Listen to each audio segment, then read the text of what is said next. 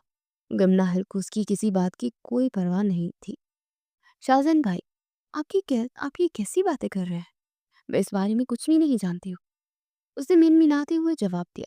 وہ شاہزین کے غصے سے بڑا ڈرتی تھی، ہر وقت ہی اس سے وہ دور دور رہتی تھی، مگر آج سے کچھ ماہ پہلے ان کے درمیان ایک ایسا حادثہ ہوا تھا کہ وہ ایک دوسرے کی شکل دیکھنے کے بھی روادار نہیں تھے۔ اب زیادہ معصوم مت بنو، میں اچھی طرح جانتا ہوں کہ یہ سب تمہاری ہی سازش ہے۔ میں تم سے دوبارہ کہہ رہا ہوں کہ یہ خیال اپنے دل سے نکال دو۔ یہ کہتے ہوئے ایک جھٹکے سے اس کا ہاتھ چھوڑ کر باہر کی طرف نکل گیا تھا۔ ناہل کی سمجھ میں کچھ بھی نہیں آ رہا تھا۔ اس کا دماغ سائیں سائیں کر رہا تھا کہ آخر یہ لڑکا کیا بات کر رہا تھا۔ وہ دیوار کے ساتھ ٹیک لگائے اپنا ہاتھوں میں سر تھامے بیٹھ گئی۔ اس کی آنکھیں کسی آبشار کی منظر پیش کر رہی تھی۔ وہ تو پچھلے 3 گھنٹوں سے روئی جا رہی تھی اور اب اس کے رونے میں مزید اضافہ ہو گیا تھا۔ پان جلدی آؤ، تمہارے ابا سائیں کی طبیعت ٹھیک نہیں ہے۔ زوہان ملک ڈرائنگ روم میں بیٹھے چائے پی رہے تھے کہ اچانک سے خانم کی آواز پورے کمرے میں گونجی۔ وہ دوڑتے ہوئے ماں کے کمرے میں گئے۔ وہ دیکھا فیضان ملک فرش پر گرے ہوئے تھے۔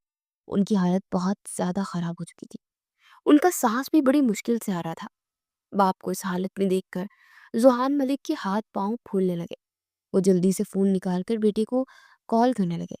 اگلے 1 منٹ کے اندر ہی شاہزین دادا جان کے کمرے میں موجود تھا، کیونکہ وہ تو گھر پر ہی تھا، مگر زوہان ملک اس بات سے ناآشنا تھے۔ اب وہ دونوں باپ بیٹا مل کر فیضان ملک کو سہارا دے کر باہر کی طرف لے جا رہے تھے۔ باہر گاڑی بالکل تیار کھڑی تھی۔ وہ 10 منٹ کے اندر اندر شہر کے سب سے بڑے ہسپتال پہنچ گئے تھے۔ فیضان ملک کو دل کا دورہ آیا تھا اور ڈاکٹر نے بتایا تھا کہ انہوں نے کوئی بہت بڑی ٹینشن سر پہ سوار کر لی ہے، جس کی وجہ سے ان کی یہ حالت ہوئی ہے۔ اور سب بھی واضح طور پر جانتے تھے کہ یہ ٹینشن کوئی اور نہیں بلکہ شاہزین اور ناہل کے رشتے کی ہی ہے۔ کچھ دن تو فیضان ملک کو ہاسپٹل میں ہی رکھا گیا، مگر 3 دن کے بعد انہیں ہاسپٹل سے ڈسچارج کر دیا گیا۔ مگر جیسے وہ گھر پہنچے تو فوراً سے ہی پوتے کے سامنے وہی مدعا رکھ دیا۔ اس بار شاہزین ان کی بیماری کی وجہ سے کچھ کہہ نہ پایا، ان سے کچھ وقت اس سے مانگ لیا۔ اس کا مطلب یہ تھا کہ وہ سوچنا چاہتا ہے، بلکہ وہ تو چاہتا تھا کہ ان کی طبیعت کچھ سنبھل جائے تو پھر وہ انکار کر دے۔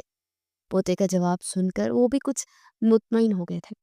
وہ سمجھ رہے تھے کہ اب وہ مناہل کے رشتے کے لیے ہاں کر دے گا، مگر یہ ان کی بہت بڑی بھول تھی۔ شاہزین اپنے کمرے میں بیٹھا دونوں ہاتھوں سے سر کے بال نوچ رہا تھا۔ اس کا غصہ آسمان کی بلندیوں کو چھو رہا تھا۔ اس کا سر درد سے پھٹا جا رہا تھا۔ اس کی سمجھ میں کچھ بھی نہیں آ رہا تھا کہ آخر وہ کیا کرے۔ وہ مناہل سے بالکل بھی شادی نہیں کرنا چاہتا تھا، بلکہ مناہل اسے بچپن سے ہی پسند تھی، مگر اس واقعے نے ان دونوں کے درمیان صدیوں جتنی دوریاں ڈال دی تھی۔ وہ اب اس سے شادی کے بارے میں سوچ بھی نہیں سکتا تھا، مگر یہ سوچ سوچ کر اس کا دماغ پھٹا جا رہا تھا کہ آخر وہ دادا جان کو کیا جواب دے، کیونکہ پہلے بھی اس کے جواب کی وجہ سے ان کی طبیعت کافی خراب ہو چکی تھی۔ وہ اپنے دادا سے بڑا پیار کرتا تھا، ان کو کھونا نہیں چاہتا تھا، مگر وہ ناہل سے شادی بھی نہیں کرنا چاہتا تھا۔ آج زندگی میں پہلی bar D S P Shahzain نے خود کو اتنا بے بس محسوس کیا تھا، جس کی ایک آواز پر مجرم تھر تھر کانپنے لگتے تھے۔ وہ آج خود اپنے دادا کو کھو جانے کے خوف سے کانپ اٹھا تھا۔ رات کا نہ جانے کون سا پہر تھا۔ ناہل کو بہت زیادہ پیاس محسوس ہوئی۔ اس نے اٹھ کر اپنی سائڈ ٹیبل پر کھڑے جگ کو اٹھایا اور پانی گلاس میں ڈھیرنے لگی، مگر اندھیرے میں وہ یہ نہ دیکھ پائی کہ جگ تو بالکل ہی خالی تھا۔ اسے بہت غصہ آیا۔ اس نے سوتے وقت جھگ بھر کے رکھا تھا، مگر اب اسے بہت زیادہ پیاس محسوس ہو رہی تھی اور اسے مجبوراً نیچے آنا ہی پڑا۔ وہ ایک ایک قدم لیتی سیڑھیاں اتر رہی تھی۔ ہر طرف خاموشی اور اندھیرے کا راج تھا، مگر چھوٹی چھوٹی لائٹس کی وجہ سے وہ نیچے آنے کا راستہ مکمل طور پر دیکھ سکتی تھی۔ وہ بالکل آخری سیڑھی پر تھی کہ پیچھے سے اسے کسی نے دبوچ لیا۔ وہ چلانے لگی تو ایک باری ہاتھ اس کے منہ پر آ چکا تھا۔ اس کا دماغ پھٹ رہا تھا اور وہ سمجھ رہی تھی کہ شاید کوئی چور ہے، مگر وہ کوئی چور نہیں بلکہ اس گھر کا ایک فرد تھا۔ وہ اب اس کے منہ پر ہاتھ رکھے اسے نیچے کی طرف لے کر آ رہا تھا۔ اس نے مناہل کے ہاتھ سے جگ لے کر میز پر رکھ دیا۔ مناہل اب بھی اس کو دیکھ نہیں پائی تھی، وہ تو اس کے پیچھے ہی تھا۔ وہ تو کچھ بول بھی نہیں پا رہی تھی، کیونکہ اس نے سختی سے اس کے منہ پر ہاتھ رکھا ہوا تھا۔ وہ ایک ایک قدم چلتی کچن کی طرف جا رہی تھی۔ وہ اپنی مرضی سے اس طرف نہیں جا رہی تھی، بلکہ پیچھے کھڑا شخص اسے آگے کی طرف دھکیل رہا تھا۔ اس کا دل خوف سے پھٹنے ہی والا تھا کہ شاہزین نے اس کے منہ سے ہاتھ ہٹا دیا اور خود بھی اس کے سامنے آ گیا۔ شاہزین نے کچن کی لائٹس بھی جلا دی تھی، اس لیے وہ اسے پہچان چکی تھی۔ وہ عجیب غم و غصے کے ملے جلے جذبات کے ساتھ اس کی طرف دیکھنے لگی تھی۔ وہ سوچ بھی نہ سکتی تھی کہ اتنی بڑی حرکت کرے گا۔ آج سے پہلے تو اس نے اس سے ایک چھوٹی سی جسارت بھی نہیں کی تھی، جس کی اسے سزا بھی وہ دے چکی تھی، مگر آج تو وہ حد سے بڑھ کر رہا تھا۔ تمہاری ہمت کیسی ہوئی مجھے ہاتھ لگانے کی؟ وہ غصے سے چلاتی اس کے اوپر جھپٹی تھی، مگر شاہزین نے پھر سے اس کے منہ پر ہاتھ رکھ کے اس کی بولتی بند کر دی تھی۔ اگر میں اتنا ہی برا ہوں تو پھر کیوں کر رہی ہوں مجھ سے شادی؟ اور اب وہ پھر سے اس سے شادی کا ذکر کر رہا تھا، مگر وہ تو بیچاری اس میں کچھ بھی نہیں جانتی ہی نہ تھی۔ وہ سوالیہ نظروں کے ساتھ اسے گھورنے لگی تھی، مگر بول کچھ نہ پائی، کیونکہ اب تک اس کے منہ پر شاہزین کا ہاتھ تھا۔ اس نے پورا زور لگا کر اس کا ہاتھ اپنے منہ سے ہٹایا تھا۔ یا آپ ہر وقت شادی کی بات کیوں کرتے رہتے ہیں؟ میں نے کب آپ سے شادی کرنے کا کہا ہے؟ ناہل تو غصے سے پھٹ پڑی تھی، کیونکہ وہ بیچاری تو اس بارے میں کچھ جانتی ہی نہیں تھی۔ وہاں بھائی، سب کچھ جانتے ہوئے بھی انجان بن رہی ہو؟ مگر یہ سن لو کہ میں تم سے کسی صورت بھی شادی نہیں کروں گا۔ وہ بھی غصے سے چلانے لگا تھا، ارے تم کیا شادی نہ کرو گے؟ میں خود ہی تم سے شادی سے انکار کر دوں گی، ناہل نے فوراً سے جواب دیا تھا۔ اس کا جواب سن کر تو شاہزہن کے چاروں طرف روشن ہو گئے تھے۔ اسے بہت زیادہ غصہ آ رہا تھا کہ آخر یہ لڑکی خود کو سمجھتی کیا ہے۔ ناہل کے جواب نے اب اس کے ذہن کی دوسری طرف اس کو موڑ دیا تھا۔ اس نے اور کوئی بات نہ کی اور غصے سے تیز تیز قدم لیتا وہاں سے چلا گیا۔ ناہل کی آنکھوں سے آنسو نکل آئے۔ وہ سوچنے لگی کہ آخر اس کا کیا قصور ہے کہ یہ شخص ہر وقت اسے بے عزت کر کے چلا جاتا ہے۔ مگر اس نے پکا عہد کر لیا تھا کہ جب کبھی بھی ان دونوں کی شادی کا ذکر آیا تو وہ بالکل ہی انکار کر دے گی۔ اس نے پانی بھی نہ پیا اور خاموشی سے اپنے کمرے میں آ گئی۔ کمرے میں آتے ساتھ اس نے دروازہ بند کر دیا کہ کہیں وہ دوبارہ ہی نہ آ جائے، اور آ کر بستر پر دراز ہو گئی۔ اب اس کی آنکھیں خشک ہو چکی تھی اور آنسوں کی جگہ اب غصے نے لے لی تھی۔ دادا جان، مجھے اس رشتے پر کوئی اعتراض نہیں ہے، اب جب چاہے ناہل سے میرا نکاح کر دیں، مگر میں چاہوں گا کہ نکاح کی فوراً بات رخصتی نہ ہو، کیونکہ مجھے کسی کام کے سلسلے میں دبئی جانا ہے۔ میں چاہتا ہوں کہ اس کے بعد ہی رخصتی ہو۔ صبح ہوتے ہی شاہزہن دادا کے کمرے میں آیا اور انہیں اپنی رضامندی دی تھی۔ پوتے کی بات سن کر تو فیضان ملک خوشی سے جھوم اٹھے۔ انہیں تو یقین ہی نہیں آیا کہ آخر وہ اتنی جلدی کیسے مان گیا۔ یہ بات کرنے کے بعد وہ کوئی بہانہ بنا کر کمرے سے نکل آیا تھا، مگر اس بات سے فیضان ملک کو کوئی فرق نہیں پڑا تھا۔ وہ تو خوشی سے نہال ہوئے بیٹھے تھے اور اب انہیں رضیہ بیگم کے کمرے میں آنے کا انتظار تھا۔ وہ دادا کے کمرے سے نکل کر سیدھا اپنے کمرے میں آیا اور دروازہ بند کر لیا۔ ناہل بیوی، اب دیکھو کہ میں تمہارے ساتھ کرتا کیا۔ ایک تھپڑ کا بدلہ میں تم سے ایسے لوں گا کہ تم ساری زندگی نہیں بھلا سکو گی۔ وہ اس وقت کو کوسو گی جب تم نے مجھ پر ہاتھ اٹھایا تھا۔ وہ غصے میں خود کلامی کر رہا تھا۔ اس نے صرف اور صرف اس لیے شادی پر حامی بھری تھی کہ وہ ناہل کو ذلیل کر کے رکھ دے گا۔ اسے سب سے زیادہ غصہ اس بات پر ہی تھا کہ آخر وہ لڑکی ہو کر اس سے شادی سے انکار کیسے کر سکتی ہے، اور اسی بات نے اس کے غصے کو مزید ہوا دی تھی۔ وہ سوچ چکا تھا کہ وہ اس سے صرف نکاح کرے گا، مگر رخصتی زندگی بھر نہیں کرے گا۔ وہ اسے اپنے نام پر بٹھائے رکھے گا۔ اور جب سندس کے ذریعے سے ناہل کو یہ خبر ملی تو اپنا سر تھامے بیٹھ چکی تھی۔ آخر دادا جان مجھ سے پوچھے بغیر اتنا بڑا فیصلہ کیسے کر سکتے ہیں؟ وہ اچھی طرح جانتے ہیں کہ میں شاہزہن کو پسند بالکل بھی نہیں کرتی۔ اس کی آنکھیں نم ہو چکی تھی اور وہ اپنی عزیز و جان کزن کو اپنے دل کا حال سنا رہی تھی، مگر وہ کزن بھی تو اس دشمن کی بہن ہی تھی۔ ناہل، تم ایسے ہی پریشان ہو رہی ہو، شاہزہن بھائی بہت اچھے ہیں، تم ان کے ساتھ بہت خوش رہو گی۔ مجھے تو سب سے بڑی خوشی یہ ہے کہ تم اب مجھ سے دور نہیں جاؤ گی، بلکہ اسی گھر میں رہو گی۔ وہ خوشی سے پھولے نہ سما رہی تھی اور آ کر ناہل کے گلے سے لگ گئی۔ اب ناہل نے اور کوئی بات نہیں کی، کیونکہ وہ جانتی تھی کہ ایک بار جب بڑوں میں فیصلہ ہو گیا تو اب وہ کچھ نہیں کر سکتی۔ وہ ان کے سامنے بول کر اپنے ماں باپ کی تربیت پر انگلی نہیں اٹھوانا چاہتی تھی۔ ایک ہفتے کے اندر دونوں کا نکاح ہو گیا۔ ناہل نے جب رضامندی دی تو اس کی جان حلق میں آ گئی، مگر وہ اپنی ماں کے خاندان پر انگلیاں نہ اٹھوانا چاہتی تھی، کیونکہ اس کی ماں نے پسند کی شادی کی تھی۔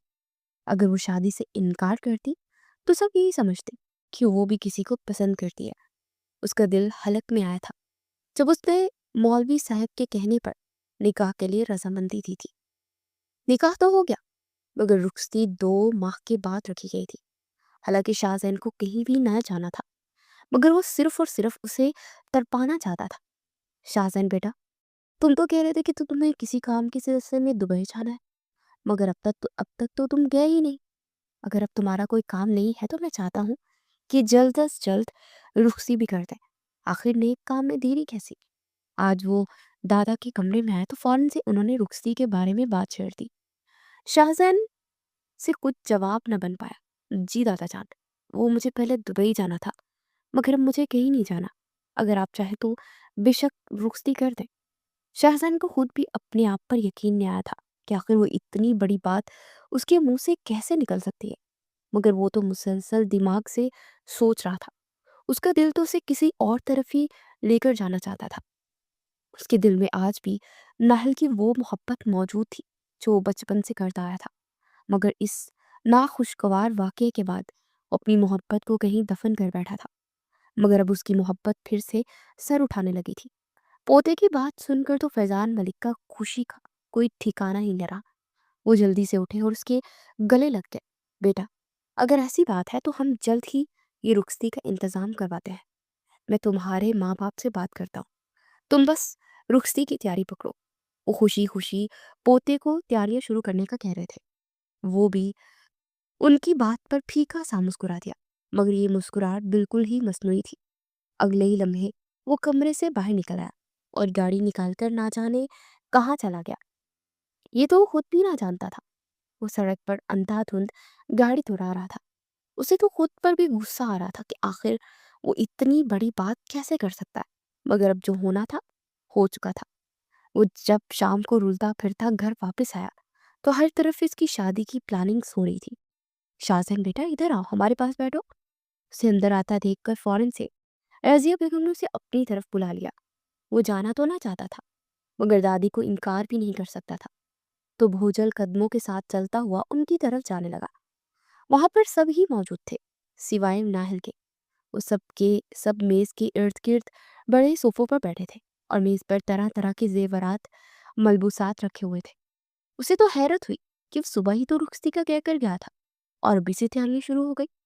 وہ نہ چاہتے ہوئے بھی رضیہ بیگم کے پاس آ کر بیٹھ گیا۔ بیٹا یہ دیکھو، ہم نے ناہل کے لیے لاکر سے زیورات نکالے ہیں، تم پسند کرو، اگر اچھے ہیں تو پھر ٹھیک، ورنہ تم خود ہی اپنی پسند سے اپنی بیوی کے لیے نئے زیورات بنوا لو۔ جیسے ہی وہ رضیہ بیگم کے پاس بیٹھا، انہوں نے فوراً سے ایک ڈبہ اٹھا کر اس کی طرف کیا جس میں شاید ہیرے کا ایک سیٹ تھا۔ دادی جان، میں اس بارے میں کچھ نہیں جانتا، یہ تو بس عورتوں کے معاملات ہیں، آپ کا جیسا بھی دل کرے آپ کر لیجئے، اور میں بہت تھکا ہوا آیا ہوں، میں تھوڑی دیر آرام کرنا چاہتا ہوں۔ یہ کہہ کر وہ اپنے کمرے کی جانب چل دیا۔ اس کا یہ رویہ رضیہ بیگم کو کھٹکا گیا تھا، مگر انہوں نے اپنا وہم سمجھ کر بھلا دیا۔ گھر کے سبھی لوگ سر پر کپڑوں میں ادھر سے ادھر گھوم رہے تھے۔ ملک حویلی بالکل کسی دلہن کی طرح سجی ہوئی تھی، کیونکہ آج اس حویلی کے وارث کی شادی کا دن تھا۔ مہمانوں کا استقبال کرنے کے لیے زوہان ملک اور ان کی بیگم گیٹ کے قریب ہی کھڑے تھے۔ سندس ایک کالے رنگ کے فراک میں ملبوس ادھر سے ادھر گھوم رہی تھی، حالانکہ کام کوئی نہ تھا، وہ تو بس انتظامات دیکھ رہی تھی۔